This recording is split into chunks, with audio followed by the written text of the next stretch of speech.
Hey, Toya Poplar here, just checking in. I wanted to share with you today. Have you ever noticed how sometimes you will lose connection with a friend only to reconnect with them and realize that y'all have been going through the exact same season?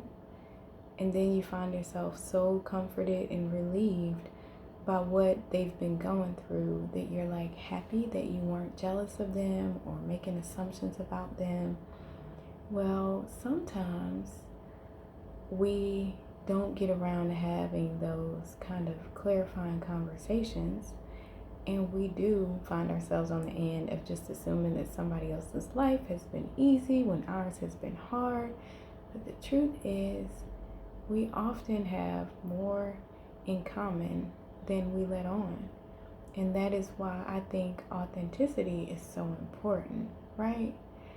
When we can cut to the chase and be who we are, it allows that other person around us to know that they can relax and be themselves too.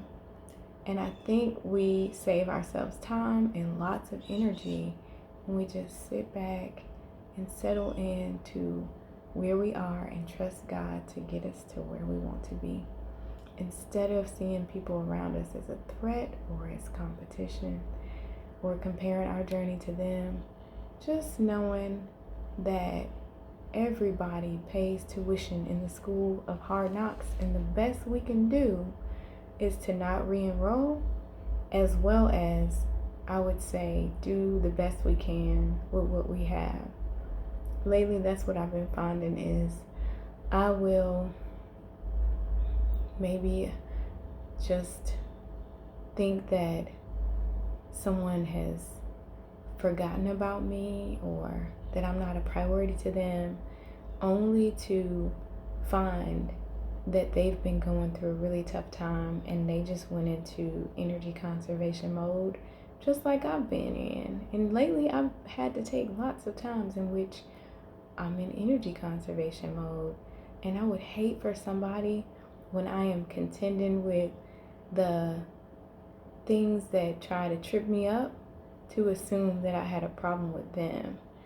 I think it's really important for us to know that taking a breather or setting a boundary is not a beef with an individual.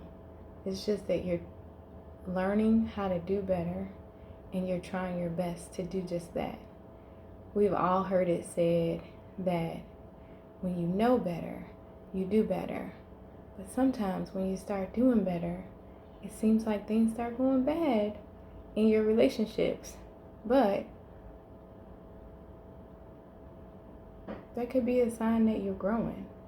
Y'all, I personally feel like I have been unhealthy in some areas for so long that when I do start to do better, it feels like I did something bad. Have you ever experienced that, where you start to operate in the newfound awareness that you have, and you, to the best of your ability, try to do right by yourself and the people around you, but somehow you still find yourself on the end of being accused of acting funny or being different? Well, guess what, y'all? If you're growing, you should be different. If you are really learning, your behavior should be altered. And not your behavior, but your motivations behind why you do what you do. So, I don't even know why I went on that tangent, but I just think that's an important thing for us to talk about. Sometimes we can totally misinterpret someone as just being in a new season, as if they're being mean to us, when really the meantime doesn't have to be a meantime. It's just the time that elapsed between where you were and where you both are going. So don't let the meantime be a meantime. Love y'all to life.